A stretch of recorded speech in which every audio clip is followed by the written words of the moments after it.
네, 5월 29일 우리 수요일 아침 우리 매일 성경 아침 묵상 함께 큐티 나누도록 하겠습니다. 오늘 본문은 사도행전 13장 13절에서 우리 31절 말씀까지 본문입니다. 사도행전 13장이고요. 13절부터 31절까지 오늘 수요일 아침 우리 매일 성경 큐티 본문입니다.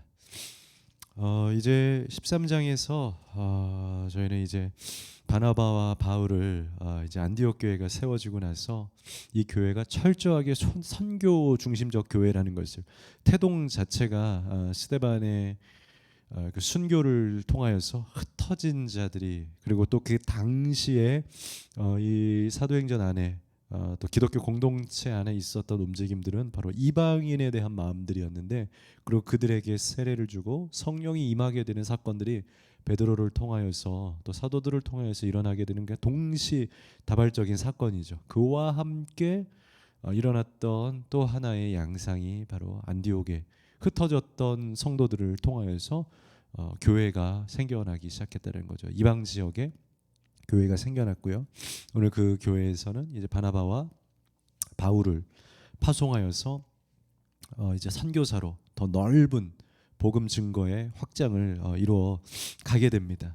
그리고 오늘 본문의 말씀은요. 이제는 그 파송받았던 그 첫 번째 전도팀, 선교팀이죠. 그 팀 안에 있었던 그런 보이지 않는 갈등과 서로 다른 의견의 차이들, 그 안에서 있는 상실과 아픔의 문제들을 다루게 됩니다. 중요한 주제인 것 같습니다. 저도 지난 사역들을 생각해 보면요, 이 사역이라는 것 자체가 어떤 그런 굴곡선들이 그 업다운이 항상 있었던 것 같아요. 참 기분도 좋고 행복하고 막 부흥도 이루고 그럴 때도 있지만 그것만 계속 지속되진 않았던 것 같아요. 우리의 모든 생활이 그렇죠. 결혼 생활, 직장 생활 이런 것들이 항상 그런 업의 상태를 유지하기는 쉽지 않을 거예요. 아마 그러면 아마 지루할 수도 있을 것 같아요. 어떤 업다운이 있어야지 상대적 가치를 알고 이럴 때도 있고 이럴 때도 있구나, 이런 가치를, 빛도 있고 어둠도 있는 것처럼 우리의 일상의 모든 삶들이 행복도 있고 또 불안함도 있어야 그것이 엎치락 뒤치락 하면서 성장도 이러고 하는 것 같아요. 아마 그래서 그랬는지 하나님께서도 이 교회의 원리에, 우리의 사역에, 우리 신앙생활의 원리에도요, 생각해 보면 계속된 그런 기쁨과 행복만 있었던 것이 아니라고 다운도 있었던 것 같습니다. 힘듦도 있고 고통도 있고 참 아픔들이 많이 있었던 것 같습니다. 생각해 보면 작은 아픔 말고 큰 아픔들도 정말 많았던 것 같습니다. 사역자로 부르셨지만 우리를 믿음의 사람으로 부르셨고 또 여러분들 성도로 불러주셨는데 행복한 성도가 아니라 때로는 너무 가슴 아픈 일들도 있고 경험하기 싫었던 그런 상처와 아픔의 오해의 순간들도 많이 있었던 것 같습니다. 주의 일을 하고 복음의 일을 하고 성도의 일을 살아가다 보면 부득이한 어쩔 수 없는 그런 인간 관계에서, 왜냐하면 교회가 그런 하나님의 나라뿐만이 아니라 교회는 사람의 공동체 아니겠습니까? 그러다 보니까 그 안에서 관계에서 오는 상실, 아픔, 스트레스, 참 이 많은 것들이 우리의 삶에 있었던 것 같습니다. 그런데 놀랍고 감사한 것은요, 그것이 그냥 그것으로 무의미하게 끝나는 것이 아니고 그런 아픔과 상실 속에서 그럼에도 불구하고 마치 그럴 때 지나고 보면 하나님 물으셨던 것 같아요. 너 그래도 이 길 걸을래? 너 그래도 내가 좋으니? 그래도 신앙 가질래라고 항상 물으셨던 것 같아요. 그때마다 다행인 것은, 예 주님, 제가 부족하지만 너무 답답하고 제가 다 이해는 안 갑니다. 제가 하나님을 100% 이해는 못할 것 같습니다. 그렇게 고백도 합니다. 그럼에도 불구하고 그래도 제가 하나님 알고 싶고 100%는 아닐지라도 제가 하나님을 더욱더 어느 정도는 알 것 같습니다. 그리고 알고 싶습니다. 뭐 그런 마음으로 엎치락 뒤치락하며 또 걷고 또 걷고 한 것 같아요. 그때에 우리가 그렇게 일어나게 되었을 때에 참 감사한 것은 주의 계획이 그때 펼쳐지는 것 같아요. 그곳에서 그냥 꼬꾸라지고 넘어졌더라면 끝났을 거예요. 아마 저희들의 삶 속에 있었던 큰, 어느 때와 비교할 수 없는 큰 기쁨들 있죠. 크고 작은 어떠한 그런 희열들이 어떠한 그 상처나 아픔 때문에 내가 포기했더라면 이 포기만큼 이 기쁨의 경험을 못했겠죠.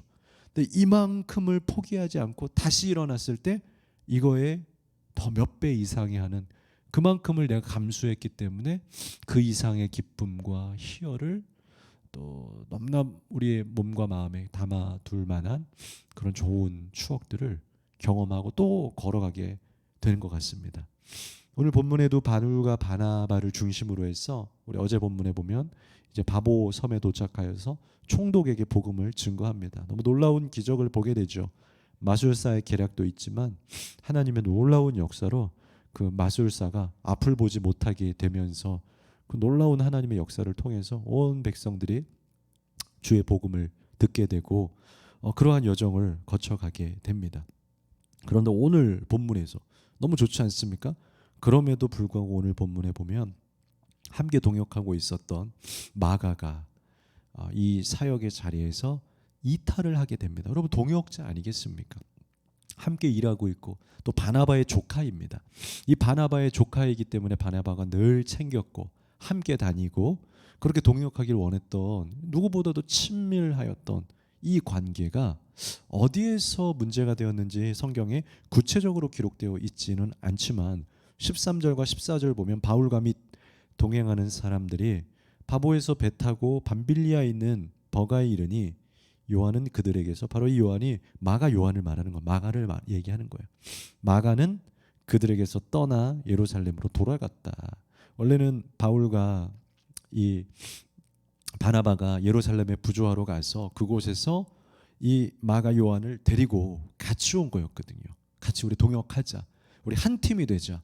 그런데 그렇게 함께 힘을 합치고 또 사역의 경험과 놀라운 기적을 위해서 함께 기도하였던 이 영적 추억이 쌓였잖아요. 그런데 오늘 본문에 보니까 마가가 예루살렘으로 돌아갔다라고. 그래서 14절에 그들은 버가에서 더 나아가 이제 마가는 없지만 비시디아 안디옥에 이르러 안식일에 회당에 들어가 앉으니라. 얼마나 허전하겠습니까? 여러분 셋이서 동역하다가 한 사람이 갔어요. 굉장히 허전하겠죠.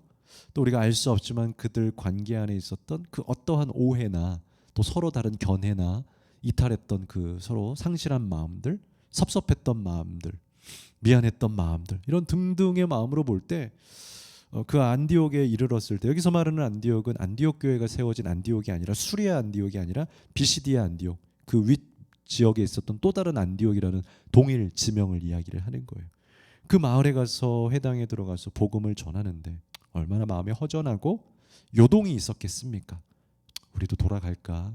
한 명이 예루살렘으로 돌아갔는데 잠깐 스톱해야 하지 않을까? 우리 좀 팀을 점검해야 되지 않을까? 그런 생각이 충분히 들 수 있겠죠. 충분히요. 그런데 이 순간이 중요한 것 같습니다. 여러분 교회 생활하다 보면 앞서도 이야기했지만 상실과 아픔이 참 많이 생겨요. 예수 믿었는데 믿음으로 여기까지 왔고 좋은 일만 생길 거라고 생각하고 왔는데 그렇습니까? 그렇진 않아요. 하나님은 우리에게 가장 좋은 것을 주시기 원하시지만 인간의 만남 아니겠습니까? 연약하고 부족한 죄인들의 만남 아니겠습니까? 그러니 사람과 사람 사이에는 상실도 생기고 아픔도 생기고 섭섭함도 생기고 그런 옛날에 부흥의 강사님들은 항상 이렇게 설교하시다가 섭섭막이라고 불렀어. 섭섭막이. 이게 제일 나쁜 막이라고 합니다. 우리 마음에 아마 이 마가와 이 관계에서도 그런 섭섭막이 재미로 그런 일이 생겼나 봐요. 또 어떤 다툼이 의견에 달라짐이 생겼겠죠. 그래서 한 사람이 나가게 되고 우리의 신앙생활이 얼마나 많습니까? 목장에서 셀에서 섭섭해지고 겉으로 말은 못하지만 속에서 꽁해 있고 그래서 모임이 뭔가 침울하기도 하고 뭔가 건조하고 얼어붙어 있기도 하고요. 심지어 그러다 보면 이탈도 하게 되고 교회를 나가게 되기도 하고 그러면 모임 자체가 꽝꽝 얼어붙고 상처받고 아프고 이 모임 자체가 다운이 되기도 해요. 그런데 경험을 저도 해보니까요. 이 순간이 중요하다 이 말이에요. 이 순간을 어떻게 우리가 견뎌내고 더 좋은 길로 가느냐. 사람은 자꾸 어둠으로 가고 땅굴을 파고 동굴로 들어가려고 그래요. 그런데 주의 일에서는요. 가능하면 동굴과 땅굴이 아니라 기재기를 펴고 일어나야 돼요. 여러분 일어나셔야 돼요. 그러면 그 앞에 하나님의 일이 있고 우리를 일으켜 주시는 주님의 손길을 통하여서 놀라운 역사를 보기 시작하는 거예요. 오늘 바울과 바나바는 그걸 선택했다라는 거예요. 마가가 가버렸지만 그럼에도 불구하고 우리가 가고 있는 그 선상에서 우리에게 주어진 나의 신앙의 앞길에서 멈추지 말자. 걸어가자. 그래서 아가서 말씀에서도 보면은요, 나의 사랑하는 자가 내게 말하여 이르기를 나의 사랑 내 어여쁜 자야 일어나서 함께 가자라고 술람미 여인을 함께 일으켜서 같이 가자라고 함께 사랑을 나누는 이 왕과 여인의 이야기가 나오지 않습니까? 하나님은 우리가요, 주춤하고 주눅들고 실패하고 상처받아서 멈춰버리려고 할 그 순간에도 일어나자라고 격려하시는 하나님이에요. 그러니 그 순간을 주의하세요. 그 순간에 눈을 번쩍 뜨세요. 그리고 오늘 후반에 나오는 이 바울과 바나바의 말씀처럼 그들은 멈추지 않고 갈 길을 가요. 여러분, 이것이 중요한 거예요. 멈춰서지 마시고 걸어갈 길을 걸어갑시다. 정리된 거, 끝난 거, 이미 돌아볼 수 없는 것이 있으면 돌아보지 말라라는 거예요. 여러분, 소돔과 고모라가 아무리 발전하고 아무리 좋고 찬란한 것들이 많아도 이제는 끝났다, 심판이 내렸다 그러면 하나님 뭐라고 하십니까? 뒤돌아보지 말아라. 이제는 나왔지 않냐. 끝. 그럼 뒤돌아보지 말고 후회하지 말고 앞만 보고 가는 거예요. 그러나 롯의 아내가 뒤를 돌아보죠. 그것이 무엇입니까? 주춤하고 멈춰서고 갈등하고 또 생각하고 그 사이에 우리는 후퇴의 길을 걸어갈 수 있다는 거예요. 오늘 바나바와 바울은요, 가자. 오늘 또한 우리 앞에 주어진 우리의 인생길을 걸어가자. 그래서 제가 읽지는 않았지만 여러분 읽으세요. 15절에서 마지막 31절까지의 말씀에는요, 바나바 바울이 그 마을에 있는 백성들에게 하나님의 말씀을, 예수 그리스도가 어떤 분인지를 쭉 증거하는 모습이 담겨 있게 되어 있다는 거죠. 오늘 여러분들에게 정리해서 교훈을 나눕니다. 하나, 신앙생활에 감정적으로 우리의 생활의 모습으로 안타까운 상실과 이탈이 있을 수 있다. 인정하자. 왜요? 사람의 만남이니까요. 둘, 하나님은 그럼에도 불구하고 그 순간에도 우리가 쓰러지지 않고 갈 길을 가기를 원하신다. 셋, 이 순간을 넘어설 때, 바로 그 고비를 넘길 때 우리의 삶에는 역사가 일어난다. 여러분, 그 순간을 자꾸 못 넘기는 사람들이 있어요. 한 번만 넘기면 되는데, 그러면 그 고비를 통해서 와, 이 고비를 넘겼을 때 하늘의 기쁨을 맛봐요. 그러면 그것이 어떻게 되냐면 다음번에는 2번이 되고 3번이 돼요. 그럼 그 사람들은 연단이 되어서 이제는 고비가 고비로 여겨지지도 않고 어떤 시련이 와도 무조건 넘어서는 강력한, 이것을 우리는 뭐라 하면 시민이 아니라 군사라고 하는 거죠. 전신갑주를 입은 군사. 여러분, 군사가 되기를 축복합니다. 이 고비를 넘고 한 번만 넘어보게 되시는 여러분들 되시기를 축복합니다. 기도하겠습니다. 거룩하신 아버지 하나님, 마가가 이탈하는 안타까운 상황에서도 주의 말씀을 증거하는 오늘 이 두 제자를 기억하시고, 하나님, 우리의 삶에 때로는 시련과 아픔이 있다 할지라도 이 고비를 넘어서서 주의 역사를 바라보는 우리들 되게 하여 주옵소서. 예수님의 이름으로 기도합니다. 아멘.